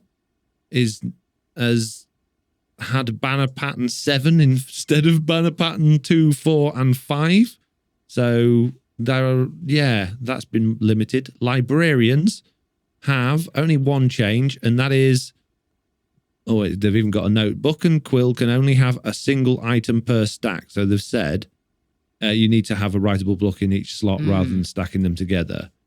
And then the wandering trader has got, that's a whole bunch of mess. They've just rearranged how flowers work and double plants, I think. And they've also added in beetroot seeds, pumpkin seeds, melon seeds, and on their own, as well as a random choice. So you could potentially get a trade that had pumpkin seeds and pumpkin seeds in it. So, So yeah, and then just some weight changes. Small drip leaf blocks been added. Sand, both types. Pointed dripstones been added. Dirt with roots has been added. And moss block. Although, no, they were already in. So they've just reorganized them. I don't know. I think it's not why do they take stuff away? I don't know. Maybe it is a parity thing. Well, that's rude. I don't like them taking stuff away. No more cooked food for you. I guess that's like a way of cheating cooking. I don't know. But then I guess the flame enchantment does that. So yeah. Interesting. Who knows? Who knows? Right. Okay. So that is what's coming to us very, very soon as in stable release. And then we got 2 actual new betas. So we first got a 1.18.20.21. And then today, literally an hour before we recorded this, we got 1.18.20.23. And they've both got a few different fixes. The first one, as the biggest thing that's come out of that, although, I mean, it's biggest in terms of size more than anything, is we can now use 64-bit seeds on Bedrock Edition, which gives us full parity with Java Edition seeds. Which means if you put 1 seed in Bedrock and 1 seed in Java, they will both match. And also, if you write the word in, the word will be changed in the same way as well, so it'll match on both. This now means that we can have, I think Silent Whisper said 18 quintillion more seeds than we used to be able to have, which is, I know, insane. I was running out, so I'm really glad about this because it's what, I mean, it's good to have parity, but okay. That's a lot. It seems a bit unnecessary. It does seem a little unnecessary, but I'm glad we've got it anyway. Otherwise, you know, there'll be that one occasion where your seed doesn't match what was on Java Edition and be like, oh man. But so that's good. Clerics will now offer glowstone blocks instead of dust. So you're going to get more for your money. That I'm happy about. It's always been annoying that they didn't have the blocks and had the dust. So that makes me happy to see. Yeah, I mean, glowstone, aside from actually going to the nether and mining the stuff, is just one of the hardest things to get hold of in bulk without a witch farm. And if you haven't got like we haven't on Truly Bedrock this season, haven't got a witch hut within the world border, it means glowstone is very, very limited. So that is nice. And it would be nice if you could insta-mine glowstone as well, but it's still like glass, isn't it? It still takes forever. If we could get like the hoe or another tool to smash glowstone a bit quicker, that would be useful. It would be great. I'd be happy. Untamed wolves can be leashed now. So a bit like untamed cats that is coming now. In the next one, we'll be able to do it with wolves as well. So I don't know. Why would you need to do that, do you think? If you don't have bones on you. If you don't have bones on you, if you don't have a fish on you, if you put it on a lead and you put it on a stick, it's going to be there when you come back because now it's a persistent mob, right? Yeah, but it's a wild animal. I don't know. I don't know. It's a bit... You know, you can't leash polar bears, can you? No, you could not. But you also can't tame polar bears. So True. I think that's the difference. They're basically saying animals that you can tame. Now you don't have to just pray. We'll stay there while you go get something to tame them. I think there should be a compromise here. I think that if you leash them, they should try and bite you. Agreed. Yeah, the wolves automatically get angry. Yeah, so you got to get them home while they're really angry and chasing you. Yeah. Okay. All right. Well, the next one, this is a massive big deal for me, Jessiie B. This is something I've wanted for so long and it's just snuck in. No experimental feature first. No been sat there for ages waiting to come in. No, just, here we go. I can't believe it. Has item filter for target selector for entities. Does that mean anything to you? Yeah, like so if I wanted to kill all witches or I wanted to see how many entities of a certain thing, like how many bones were in a certain area, it should tell me, right? No. No? Dang it, almost wrong. We still don't have a way of actually picking out. So basically when you're doing commands or command blocks or functions or add-ons and things like that, there's lots of ways to detect what entities exist. We still don't have a way to actually tell which items are other than their name, and that can be quite easily cheesed by rename items on an anvil. So you could rename a piece of paper to a carrot and then it would find the carrot because you're using a name. So that hasn't. What this does is something maybe not quite as good as what that would be, but this is this is amazing for map making and for my add-ons and stuff like that. You can detect a player having an item, not just in their hand, which you can currently do with add-ons but not commands, but in their inventory somewhere or on them. So you can go, if this player or this entity has a red key card, then, open the red door. They don't have to be holding it. It can just be in their inventory. It can be somewhere. And I think this is absolutely incredible. So you can do it for like mobs as well. If you've got a mob with a diamond sword, you could say that, how many, pick any zombies that have got a diamond sword or something like that. But yeah, this just opens up so much in terms of making life easy for marketplace creators or add-on creators or world creators. It's unbelievable because it's been a nightmare to do that, especially without command blocks. So, oh yeah. I imagine that you would have had to have many command blocks to get the same outcome, right? Yeah, well, there was a way you could cheese it by using the clear command. I can't remember how you do it, but you would go to clear an item out of a player's inventory, and if they didn't have that, but you set it to don't clear any, but it's really weird. If you had a command block with a comparator coming out of it, if it found the item, then it would give an output through the comparator, which means you could detect that with using redstone, but it wouldn't actually clear it because you've told it not to clear any of them. You've just used the clear command. And that was a really janky way around doing it, but you couldn't do that with functions or add-ons. You could only do that with physical command blocks in the world. So this allows you to basically do that. So that would clear any item from any part of the inventory. So this is just basically a way of doing that better. Well, that's amazing. Yeah, I'm so excited. I'm really excited. Right, moving on from that, we now have improved accuracy of damage calculations, Jessie. Meaning that on Bedrock Edition, when the player takes damage, the game doesn't actually calculate it all that well. It's a bit of a guesstimate, and there is a lot of rounding up and rounding down. And as a result, you don't always get the correct amount of damage applied to the player, which can lead to all sorts of strange things going on. Mm-hmm. Now it's going to be accurate. So when a player actually gets damaged, it will be the right amount of damage that's been taken. So that should help with a few things, hopefully. Yeah, that's good. I can't imagine that that would have any downsides. So good to see that one fixed. Yeah. The next one is what has caused a lot of palaver on Twitter this week, and we'll get more into that in a minute. But mob pathfinding has been fixed for many blocks.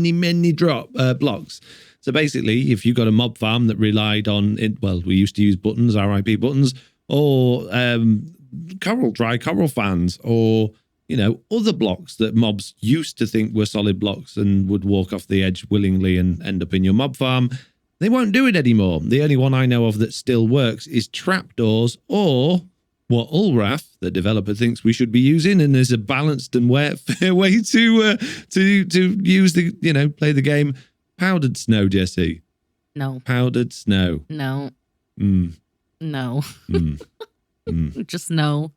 We're gonna get into that very, very soon. But on those lines, King B Dogs also stuck his oar in with his opinions on how we should be playing the games, and it feels very much at the moment like the developers are telling us what we should and shouldn't be doing rather than giving us options for creativity. Because he was on the warpath, as we talked last week about Skulk, using Skulk for XP farms and trying to get rid of as many of the ways of not getting XP properly on Bedrock Edition. Mm-hmm. And I don't want to just use Skulk. I want choices for making XP farms, which is what we've always had on Minecraft. So it feels odd that they're really trying to sort of push us down these narrow paths of what we should and shouldn't be doing. It feels like this new generation of developers are very much, this is the way to play Minecraft, you're doing it wrong, which is totally the wrong attitude to have with Minecraft. So I hope that's not the case, and I hope this is just miscommunication, but that's certainly how it came across through these tweets. Although Twitter's not the best platform to get communication across, because you are limited to characters, which means that you do tend to cut your statements short, and they do sound quite abrupt when you make them. So we'll give them maybe a little bit of benefit of the doubt there, Jessie, do you think? Sure. I don't know. I'm very much on the, if you're gonna say something, you should clarify. because it leads to so much speculation and so many people getting angry. And if you don't have a way to articulate what you're trying to say the right way so that your message isn't wrong, then maybe don't say anything there. Like maybe wait until things come out, or be smarter with your word choices, because at this point they say some things sometimes and then everyone gets so mad. And then it turns out, oh, well, that's not what I meant. And it's just like, okay, cool. Thanks. Because now so many people are riled up over nothing. And I don't know. I just think that in general, people should maybe pay more attention to the way they say things. Yeah, I totally agree with you. Absolutely. Right, moving on to the two more things in last week's betas before we get to this week. One is witches won't despawn as part of a raid. Did you know, Jessie, that previously when you get a raid, if you're on a 4-chunk simulation distance, the witches or the raid party can spawn outside of that simulation distance, at which point the witches would immediately despawn. They won't do that anymore. They'll stay there. You didn't know that? No, I didn't know that. I mean, it makes sense, because there are some times when I would be fighting raids that there would be no witches at all, like the entirety of the raid. And I'm like, that's a little weird, but interesting.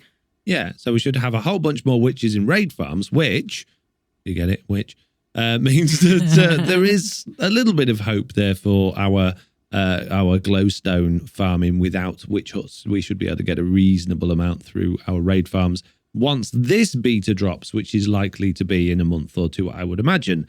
And then finally on this one, we had some UI changes, particularly the Create World UI, which me and you had a quick look at before this podcast.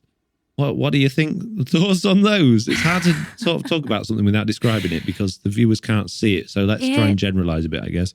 So the Create World one specifically, I was just left with the overwhelming feeling of why. Like it just seemed a little bit unnecessary. I don't think that the current one is very confusing. It doesn't bother me. It seems like everything makes sense. It is, I guess, nice that some things are separated. Oh, so you're like, okay, I go to this tab. But as you pointed out, the the resource bits are frustrating. Oh man. Yeah. When they first started introducing this new UI design, particularly with the achievement screen, I was a little bit like, this looks like an old mobile game interface. It doesn't look modern. It doesn't look fresh. It doesn't look interesting. The buttons are way too big. The text is too big. And I get, the game is played on smaller devices, so the writing needs to be quite big. But I think that they went over and above what they needed to do. The more I see it, the more I actually quite like the new design. There's a few things I don't like the tiny little icons. They're like 5 by 5 pixel icons that are there to help you determine which section of the menu you need to go to. I think they're awful. I think they're probably one of the worst icon sets I've ever seen in a game. They don't make any sense. And I think they would have just been way better off just binning those off completely and just having more buttons. The world selection screen, or the world create world screen, for me, in a way, yes, it's nice to have everything separated. So you don't just have everything, every single option in your game settings and it scrolls down forever. It is all separated. But for me, I find when you go from a design that requires a few clicks to one that requires a lot of clicks, you're not creating a better experience. And I think that's the point where you need to go back to the drawing board and go, okay, we need to improve this design, but without making it less intuitive, I guess. Yeah.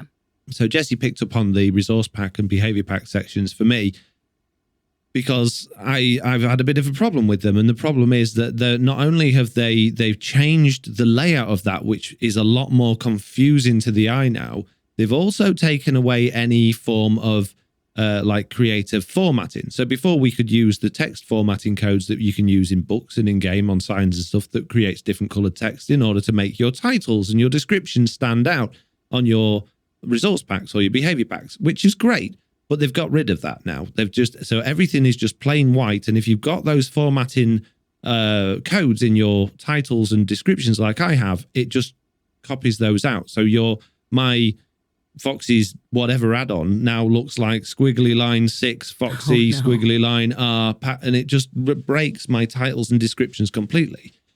The other problem with that is that the description, which is what stores what version of the pack you're using, and the information about the pack that you need is now hidden behind a button, which makes for a more clean screen, as in every single resource pack and add-on is only the title. But that might not be very useful if you've got more than one of the same add-on or resource pack and there's a different version. That means you're having to click more into it. But that's not it when it's just more clicking. They've still got the separate resource pack and behavior pack icons on the left, which you click on to look at those. Before, you had one screen with active packs at the top, a button, you press that and everything below it would drop down for the packs you've got active on your world. And then you had available packs for all of the ones that weren't active. Now they've moved those about. So you've got a button that says get more packs, which takes you to the marketplace. A brand new button for the marketplace right there where you don't need it. Why, if you're in the middle of creating a world, the last thing you want to do is then go off to the marketplace. Yeah. All of the world settings have just been undone because you left this. Wow, it's so stupid. They're so stupid. Sorry. It just drives me insane. So there's that. But then your available packs is not there. You've got like the packs that are active, which are clearly none because you're in create world screen, and then the marketplace button. But the available packs is on another tab, which it's not intuitive at all. So then you go over to that and then you look at this list of all of your add-ons and resource packs that all look exactly the same now because they're all just white text. And then the final frustrating part on that is that the pack icons for all Minecraft content, for marketplace stuff, for resource packs, add-ons and everything has always been a square icon. But the icons are now rectangular and they don't crop your icon. They just squash it. So all of the artwork for all of your packs and add-ons now is just squashed and looks stupid. So I know this is a beta. I know this isn't finished, but it's so bad that the fact that it's gone from something that was easy to something that's now complicated. Yes, it looks kind of nicer. It's a little bit of eye candy, but it doesn't work well. The user experience, the UI is nice. The UX is bad. So I think they need to take the whole thing back to the drawing board and think about how they can make the experience better. And don't put marketplace buttons in the middle of you creating a world screen. It doesn't make any sense. Doesn't make any sense at all. Because that's the last bit that you get to when you're doing your world. You've put in your world name, you've put the seed in, you've chosen your difficulty, you've selected your options, you turned on whatever experimental features you want, you've decided on your simulations distance, you've copied and pasted the seed from the website that you've got it from because you want to play on whatever someone else has played. You've done all those things, and then you go to add your resource packs and it goes, hey, why don't you download a new pack? You click that, takes you to the marketplace, you've lost everything. Yeah. Why? What a stupid idea. Come infuriating. It would be so, I'd just be done. I'd be like, nope, rage quitting, just done.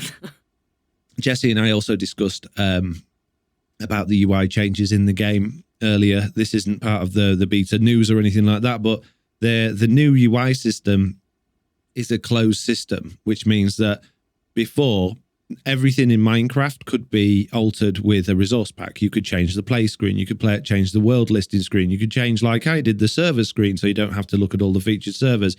You could change any screen in the game if you wanted to by putting a little bit of work in and making a resource pack. And a lot of map makers and a lot of marketplace makers did that. They would reskin the entire game to suit what they were doing. And one of the things that makes Minecraft and Mojang great is their openness and allowance of this personalization that's just on a different level to all other games. However, the new UI system is completely locked off. The only UI stuff you're going to be able to change is the UIs in game. So your heads up display, if you like, your inventory screens, you'll be able to change. Any menu, any pause screen, any play screen, create world screen, server screen is completely locked out.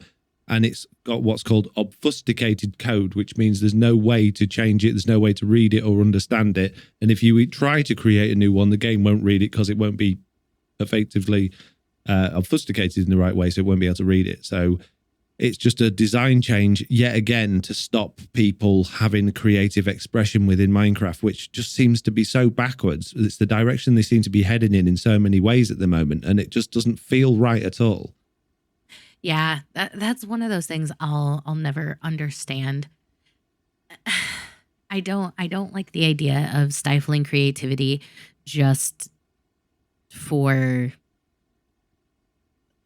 I don't even know how to word it. Like it feels like one of those things where it doesn't only feel greedy, but it just feels needless. Was it hurting anybody? Like, were they mad that now I can't see their server lists and I am less likely to play on them?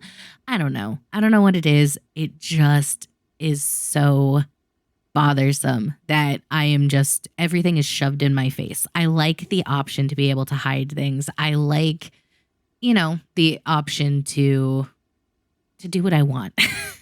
Yeah, exactly. I know that's a selfish thing, but it's one of those things. It just, at the core, it bothers me just how much they shove at me. It's like, already they added the marketplace button in the beginning. That bothered me. Like, all of these things. And then they add these like flashy things that are supposed to like get your attention so you can spend more money. And it's like, dude, just let me play how I want to play. Like, leave me alone a little bit. I'm here. Already bought the game. Just come on. Just for a second. just give me space. I couldn't agree more. I would be more willing to spend money in the marketplace if it wasn't so obvious. I mean, I'm a marketplace partner and I shouldn't feel like this, but I do. I hate it. I hate how much it's shoved in your face. I hate how many buttons there are to get there. I hate that they're on the pause screen. I hate the new pop-ups. I get pop-ups all the time now, mostly when I'm in the menu, but I have had them in game saying, hey, check out the New Year's Eve stuff with the marketplace. No, stop trying to sell something to me. If you want to just be in my face advertising to me all the time, then make the game free to play. And I will say, no, thank you very much. I'll go back to Java Edition because that's not the experience of Minecraft that I want, right? Or, because I've paid for the game, take your adverts out of my face and make them a choice. I don't want to be told constantly that there are things available for me to buy. I know there are. I'm not interested. I've got Minecraft to play it the way I play it, in the creative way that I enjoy playing it. All this is doing is creating anger and driving people away from Minecraft. It's not improving things, and it just come down to 100% greed. That is all it is greed, greed, greed. And it is disgusting, and it needs to stop because it's already gone too far. I agree. Completely. Well, ranty no-tail today. Right, we're still in the news, Jessiie B. Today's beta released. But just before we get to this, I do want to say that there are massive improvements coming over Minecraft. Like, in the terms of the gameplay, it's great. There's less bugs. We've got this new preview system. There are really nice directions some certain aspects of the game are going in. But there are just these few really awful ones that are lingering there as well, like a bad smell in the room that's getting stronger rather than going away. So, I'm not hating on the game. I'm not hating on the developers. I'm hating on some of these design ideas based on greed that the direction the game seems to be going in. I want to fight against that because I think it's wrong. Okay. Right, glad we got that out of the way. Beta today. So the first thing I wrote down, although it wasn't first on the list on the change notes, was that the goat horn has a cooldown, and that interested me, Jessiie. I didn't even know we had a goat horn. I didn't know that it did something. So this is news to me. The goat horn was introduced back in, I think, the 1.17 betas, and you could blow it, and it made the raid horn noise when you blew it. And you could keep blowing it over and over again. And this was one of the reasons why I thought that the goat horn was going to be the thing that scared off the warden, because it made a loud noise. Then it went quiet. It's still been sort of sat there, I think. They may even have taken it out of the creative inventory at one point. Yeah, but it sounds like it's back. And if it's not back, the fact that they've put it in the changelogs that it now has a cooldown means at least they're working on it still. And adding it to have a cooldown kind of means that it does have a purpose other than just playing it in your ear, the ear roll of your friends. Things that have a cooldown also include things like ender pearls. When you throw them, there's a cooldown before you can throw another one, and chorus fruit and things like that. So I think the more I see about the goat horn, the more I think this is going to be to do with, the warden. They don't want you just blasting it constantly. Maybe the cooldown will be quite a long time so that you can only blow it every few seconds or something. I think that's a good deduction. I'm still on the same wavelength. I feel like it just makes sense for it to be used against the warden.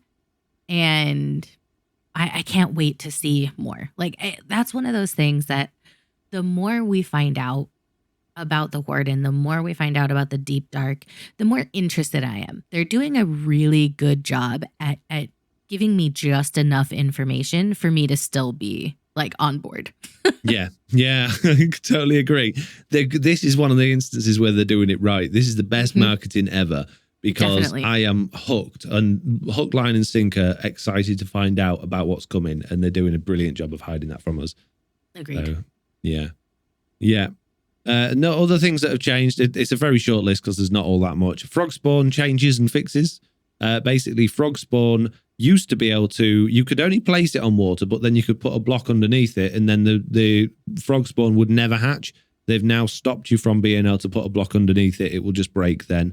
And it won't hatch unless it's so that basically stops it from hatching, which is a bit of a shame because it was a nice kind of almost decorative block to be able to put on the floor. So it's a bit of a shame that they've done that, but fair enough. I guess they don't want you walking all over frog spawn just because it looks nice on your path. Frogs have been changed to now be tempted with and bred with slime balls, so you can breed frogs with slime balls and get them to follow you as well, which I don't know if I like it being slime balls. I was gonna say, don't they attack slime? Yeah. Like, isn't that? I mean, I guess it's a round, like a full circle moment, right? Like, well, they attack them, and you also breed with them. Kind of makes sense in a weird way, but I don't know. It seems like too easy. Yeah, it just seems too. I mean, a slime is a mythical monster, and you're feeding it to a frog, which is real. Yeah. There's this big disconnect there. It just doesn't work in my head at all. I don't know. Maybe that'll change when we start getting fireflies in the game. The next one is drowned will no longer spawn with a block light above 0, which is good because we were getting rivers and oceans full of drowned, even though it shouldn't have been. Yeah. And finally, cauldrons won't fill by dripstone with flowing water above. It needs to be a full water source block now. I don't know if that affects lava. It doesn't say it affects lava, but it does affect water. What was that? That's annoying. It is a bit annoying. Yeah, that's one of those ones where one change like that affects a lot of things.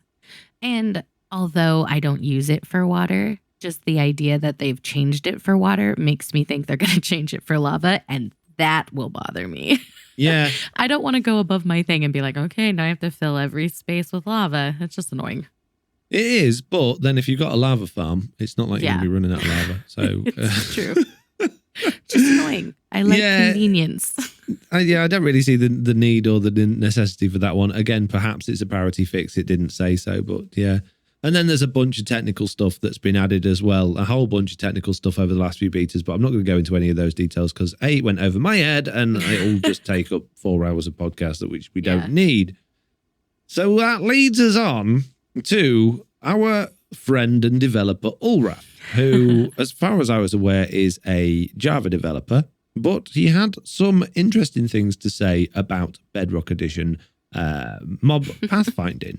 Basically, he wrote a tweet, and the tweet says, Powder Snow is the official design solution for tricking mobs to fall through. It's designed and balanced for that use. It being a bit slower is part of the challenge for players to play around and find interesting solutions around.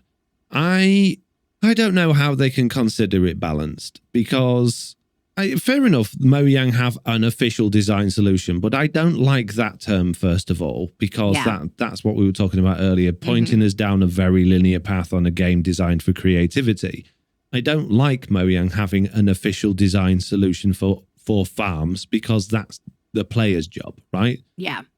But then going on to saying it's balanced, it's designed and balanced for that use. I don't know what planet you need to come on to consider powdered snow as a balanced thing, because No.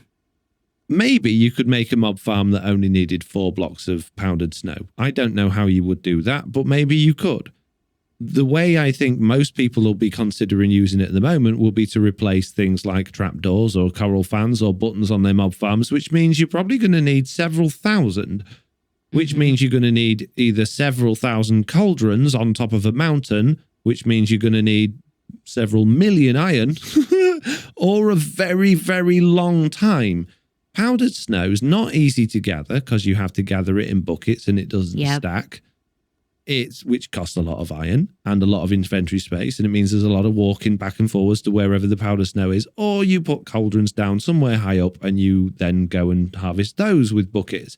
Either way, it's not a fun, interesting, or easy thing to do. And balance doesn't mean easy. Balance means, you know, from the effort you put in, you get the same reward out. But if that was the case, there would be no point in having any farms on Minecraft if the output was equivalent to the effort put in.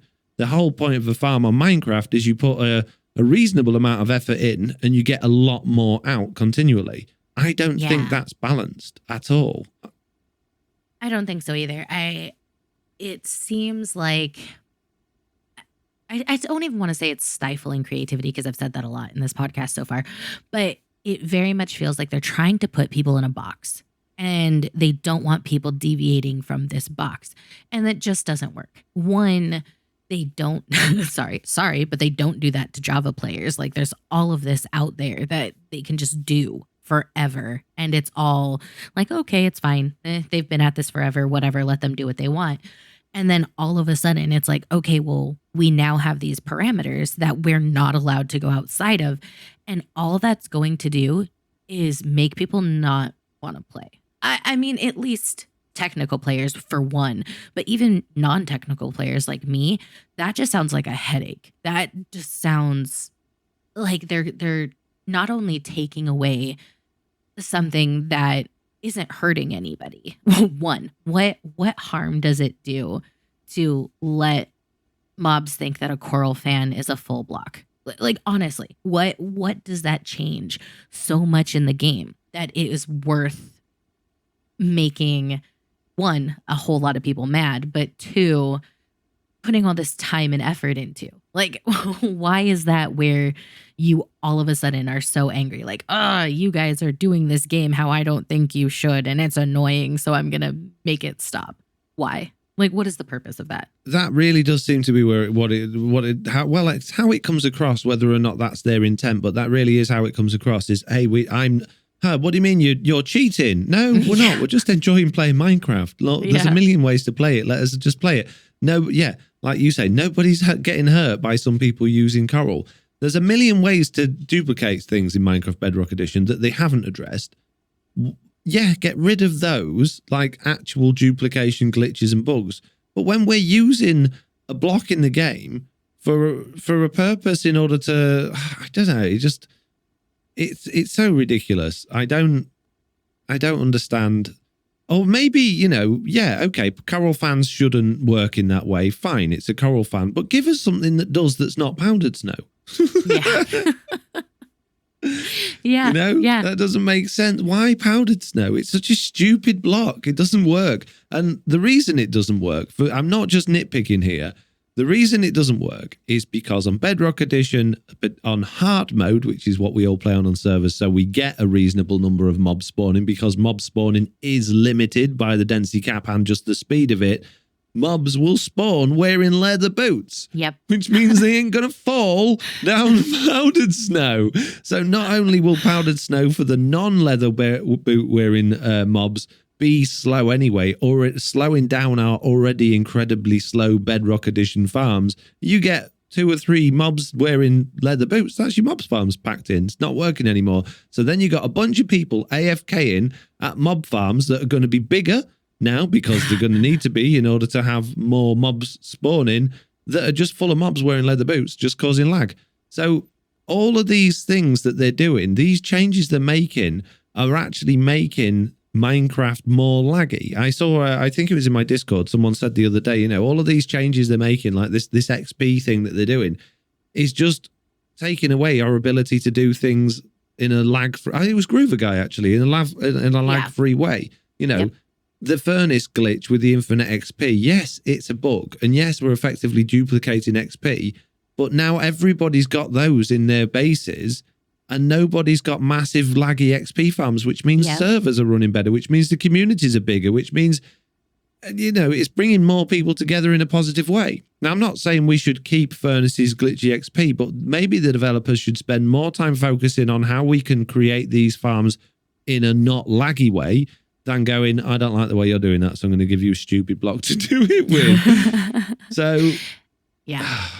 It's really interesting that you and Groova pointed that out, because I noticed the huge difference from season 1 to season 2 when they introduced the furnace glitch, right? So we had season 1 where I was out in the middle of nowhere. Like, I was so far away from everybody that it didn't matter who was on. My part of the server wasn't typically very laggy. Like, I wasn't next to anybody, so I didn't have any like my side lag, unless somebody had their gold farm going, or unless somebody had one of their experience farms going, and then the server died for me. I could not do anything. It was frustrating. It made me not want to play, because someone at some point generally had an XP farm going, because, you know, they needed to do something. They needed to mend something. It was annoying. In season 2, I almost never had that problem. Like, with the exception of Beardstone's drown incident, I never had an issue, because nobody had ridiculous XP farms. Like, did you realize that in season 2 there were almost no ridiculous XP farms? Everyone was using the furnaces. So yeah, I never connected the dots. It took me a while to get one of those furnaces set up, but when I did, I was like, oh yeah, this is loads better. And then everybody had one, and it made so much more sense. But I never connected those dots until recently, and I think that's one of the main reasons for it. And now we're going to have to go back to having, like, my go-to is going to be a Guardian farm, which means I'm going to need to have a whole bunch of Guardians ready for me to throw a harming potion at to make it worthwhile. So if I'm sat there with 200 odd Guardians, it's going to make the server very, very laggy for anyone else that's on, just so I can get maybe 30 levels of XP and enchant a couple of things. So those sort of things need to be considered. And a Guardian farm probably, and you know, they're not the easiest things in the world to build, and they rely on us effectively cheating the game a little bit on Bedrock, because we're looking at exact spots where mobs will spawn in order for us to use that. Whereas on Java, just loads more spawn and you can chuck them all in a bubble column, or however you want to do it. It's a lot simpler. On one hand, Bedrock Edition is like, oh, it's the edition for kids, it's for young players, it's for casual players, but it's so much harder to do anything technical in there. And it's like, why are they focusing on taking that away? Why? Just do other things. Come to that later when we've got everything else. So definitely. So I woke up one morning after seeing that, and I thought I would make a 7-page long tweet, or a seven tweet long tweet thread. Basically explaining that on Bedrock Edition we have restricted spawning, we've got limited spawn rates, we've got no sweeping edge, we don't have entity cramming, powdered snow's really hard to gather, mobs have leather boots, and all of these changes are taking away freedom of expression and creativity, and it's putting us on a very linear play path, which is not what Minecraft's about. And to be fair, I did get a bit of a response from a couple of developers saying that they are going to be considering, particularly for XP, different solutions for Bedrock Edition, because they understand and they think there's a compromise to be made. So that was in relation to these skulk farms. So we touched on this briefly earlier. The skulk blocks are designed that you've got a block called a skulk catalyst, and when you've got that in the world and a mob dies near it, it will convert that mob into, well, it won't convert that mob, sorry. It will convert the blocks around the Skulk catalyst into Skulk blocks. And it's a bit like moss in terms of it'll replace grass and stone and things like that. Oh. Then when you harvest those Skulk blocks, they will give you XP. So it's a way of storing XP. Now, the developers have been tweeting out videos and images of them running these, basically a command block with creepers falling out, landing near a Skulk catalyst, and they've left it running overnight. And an entire cave system has been completely converted to Skulk blocks, which looked amazing. You think, wow, I could dig through that for ages doing that. Yeah. I tried it on Bedrock Edition, and it would only do a 4x4 area around the Skulk catalyst that it would do. It didn't matter how many more mobs died there. It would only do that in about 2 blocks thick. So yet again, on Bedrock Edition, we're going to get 3 XP from a mob. Yeah. If that's the way we're supposed to farm, if that's the official design for farming XP on Bedrock Edition, how are we going to get anything? So you need a whole bunch of it in order to store enough of it up. I think Mumbo Jumbo made a farm on his, I never watched it on his YouTube channel. I've not seen anyone do it on Bedrock yet, but I'm sure people have got other designs for doing it. But again, it's more limited. It's harder to do. So yay. You're going to have a mob farm, which has got covered in powdered snow that the mobs slowly fall through. They've got to fall further because they're falling slowly, and then they land on what you've got to have a stone generator to create this stone. They land near a Skulk catalyst.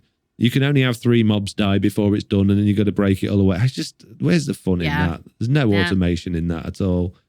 So I don't know. Maybe, I don't know whether the Skulk stuff will break like moss when you piston it. Hopefully it will, so you can fully automate this, but I don't think it will, and I don't think if you did that it will drop the XP, but it's definitely something to check out.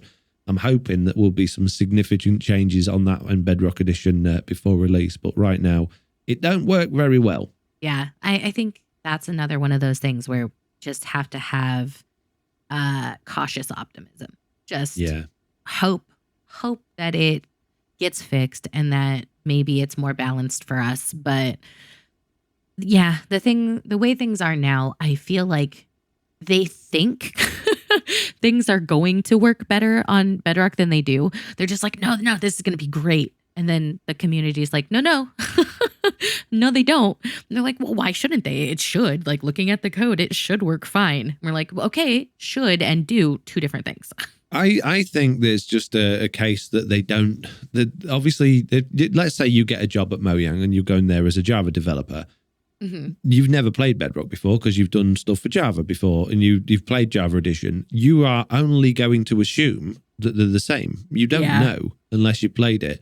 It doesn't matter whether they work there. If they work there for a year, they might have had a few people shouting at them on Twitter, like, oh, there's some nonsense about Bedrock Edition's broken for that. But then it won't all go in.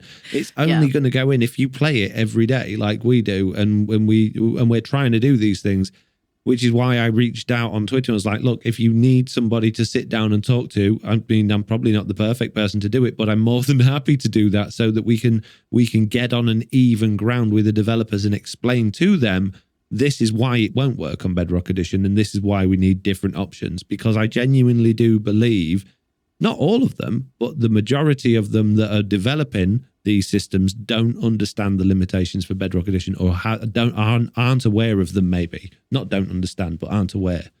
Yeah, that is I think that's a good way to look at it, is hoping that that's where it's coming from and, offering, hey, I can help is only a positive, right? So hopefully they get around to it and they talk to people who actually play or even just play themselves for a little bit and just see where we're coming from. I think that would be a good thing. I think that'd be great if they had time that they had to sit down, right? Okay, you've got to play Bedrock Edition for an hour every Thursday afternoon, right? I don't know. I'm sure things will improve as time goes on. It is just one of those things that right now it's just how it is, I guess. So the future's hopefully a lot brighter. Speaking of things that are brighter, Jessie. Yes. You know how frog lights exist? And Yes. they, it makes sense that they're called frog lights because they're lights made of frogs. They're not made of. Frogs' eggs have been changed to frog spawn. Hooray! What do you feel about that? I didn't know that people outside of here called them anything other than frog's eggs. So I'm happy for the people who were upset about it not being called frog spawn, but I had no idea that was a thing. So I am indifferent. Yeah, I don't know if this is going to be one of those things that gets translated differently when the game's, when it's released properly, because like in the UK language pack for Minecraft, we get biscuits, whereas you get cookies, which is stupid because they're cookies. They don't even look like British biscuits, but that's what they decided they're going to give us. So I didn't know whether like the American version or the US text file would call them frog's eggs and everyone else would just get frog spawn or what, but... Yeah, I don't see why they couldn't do that if that's the way it is. That makes sense. But, I'm happy that it's frog spawn because I know what that is. Yeah, totally makes sense to me. Right. Anyway, that is enough of the news today. Well, I would jump into the bug date section, but Jessie, unless you've got a bug that you want to talk about, we got nothing this week. I don't. I haven't come across anything. No. Okay. Well, we're not going to be doing a bug date this week, which means we're going to go straight into the Q&A section. And it's going to be a relatively short section today. We have 3 questions from the comments, emails, and one from my Discord as well. So do you want me to start this time, Jess? Yes. Okay. Microbial Titan says, what about in replacement of the XP furnace, you make a piston-powered super smelter without a discharge hopper line so it leaves the items in until you pull them. Then you still get the XP because you smelted a full stack of whatever. Once you pull the items, then it just refills again. Now you have a stack of XP again. Do you want to answer that? That's so much lag for something that just, no. I feel like you could just have one hopper to do the same thing, or one furnace, right? Like you don't need a big thing. Just have one furnace. It's going to give you the same results. Sure, you don't have a load lined up, but you don't even need any hopper at that point. Just have a row of furnaces, put one in yourself. And it doesn't solve the XP problem because a stack of items isn't going to give you very much. Yeah, that's exactly where I was coming from. It's a silly idea because moving pistons, as we've discovered a few times on Truly Bedrock, you're probably not aware, but it creates an incredible amount of lag on the server. And the other problem is, like Jessie just pointed out there, that one stack of, doesn't matter whether it's diamond or through a furnace, one stack of XP is going to give you almost no levels. So you really do need to have had a good double chest worth of fish going through a furnace before you even get any reasonable return on your XP. So sadly, that's not a very good solution. What might be better is if you've got a row of furnaces with some hoppers on top, a hopper minecart above that, and that's just feeding from a chest that's filling them all up and they're constantly going, then put levers on the front of them all to stop them dropping their items into the hoppers below, or just let them, go through into the hoppers below, whatever. And then they'll all end up getting smelted eventually. It's just going to be a much slower process recharging them, I guess. Yeah, there'd be a lot of AFKing at your furnace just so that, when your pickaxe dies, you can heal it and then do the process all over again. But if you're doing all that AFK near your furnaces, at least your lava farm's going to be ready when you need it. Whoop, whoop. Okay, from the comments to the emails, Hakuzo has got something to say, Jessie. Yeah, they say, greetings. This is Hakuzo, Sinoak. I am so sorry in advance. I butchered that, but hello from the Discord. I've been listening to the podcast for a time and been watching TV since the beginning of season 2. Onto the podcast itself. As I listen to the newer casts, Foxy has taken on an ever-changing view. It started with some very critical views in the past to a more relaxed and comfortable view of all things Minecraft. Question. Till today. What was the final decision to switch fully to Bedrock Edition? What is because of the viewer base? Because Bedrock was riddled with so many bugs, I don't feel that was the main reason to switch. To me, this felt more work to keep up with Minecraft and YouTube. So I feel like this question is very much aimed at me. Yes. Yeah, I would like to think that I've become more relaxed and comfortable with my view on Minecraft. I used to be very angry about the fact that I just felt that developers weren't doing a very good job, but I didn't understand the process. I didn't understand what they went through, and it took me a long time of, you know, playing the game and talking occasionally to developers and backwards and forward. And I've never worked in a development environment, so I still don't know, but I've got a better idea or a better understanding of what it is that they're going through on a day-to-day basis and how hard their job genuinely must be, which has sort of chilled me out a bit. So today, as much as I've been ranting on about these changes, and it might feel like I'm having a go, I'm absolutely not having a go at the developers. They've all got a really difficult job to do. But what they've got to remember, and it's not always them that makes the decisions, and I think this is where it gets even harder for them. It's often that, particularly for things like the marketplace, the decisions on that will be coming from higher ups that don't understand the game, don't understand the audience, and that will be annoying the developers just as much as it annoys us. And the developers are there, the ones that are getting us shouting at them saying, hey, why are you doing this for? And they're like, well, because it's my job. And if I don't, I'll get fired. So I've no hate, although I've got only love for the developers of the game. I have only love for the game, and I just want to see it going in what I consider to be the right direction. But that is purely my feelings. Other people, I've never met one, but they might love having the marketplace shoved in the face every 5 minutes. I doubt it, but you know, I think of myself as a content creator that makes Minecraft content as somebody who has a voice, and sometimes that voice is heard by the right people, and I try to do my best to keep things steering in the right direction. It's not my job to do that. Chances are I won't get listened to 99% of the time, but if that 1% of the time makes a positive change for the game, I can feel good, and I feel like I'm helping and keeping the game on the straight and narrow. And it doesn't always work like that, but you know, we've made suggestions in the past that have happened, and the developers have cottoned onto, and it's been good. So if you don't try, you'll never succeed with that, I guess. So that's why I get so passionate about it. Going on to your question, why did I decide to switch fully to Bedrock? You said, was it because of the viewer base? Yeah, it was, absolutely. I was playing Java Edition for years and years and years, and I was building up a small subscriber base, but there were also millions of other people making Java Edition content. There weren't many people making Let's Plays on Bedrock Edition when I started. And when I started, I actually quite enjoyed it, regardless of the fact that it was buggy. And my views started going through the roof. My engagement was going through the roof because all of a sudden I was playing the version of the game that the people watching were playing as well. And it connected us. So yeah, that and genuinely, I actually, regardless of the bugs, enjoy it more than Java Edition now. I like the way it feels. I like the fact that it's different. I like the fact that in a lot of ways it is harder, and it's a challenge, and it's more frustrating. And I feel like I'm always accomplishing something or achieving something in Bedrock Edition, whereas I never ever felt like I achieved anything on Java Edition because somebody else has already done it. And they've done it a million times better than I ever could. And yeah, that probably exists on Bedrock Edition to a certain degree, but I don't know about it as much, so I feel better for having done it, you know? What about you, Jessie? Why do you play Bedrock Edition?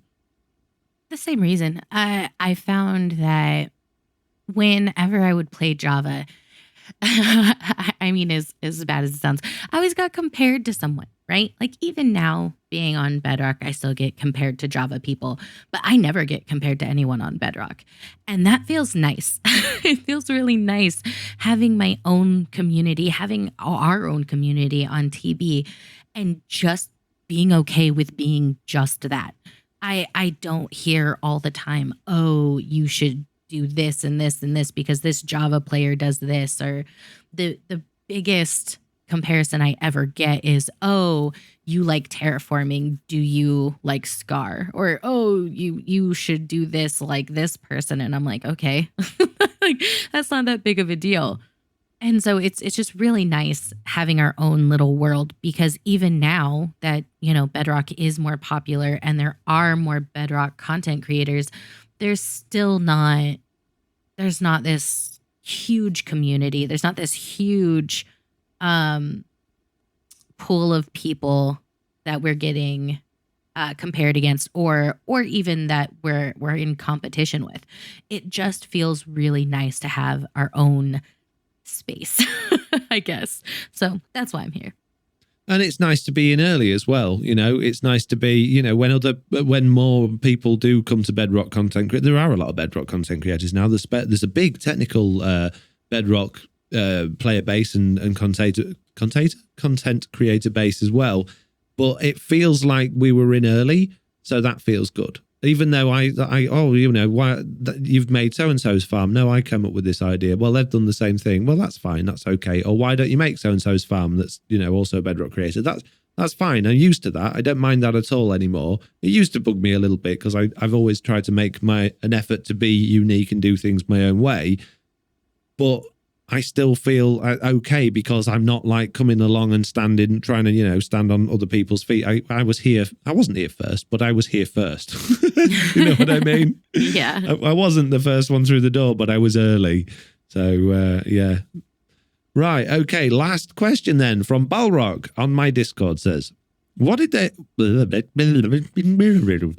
Apparently. Yeah, that's it. Jessie, I'm gone.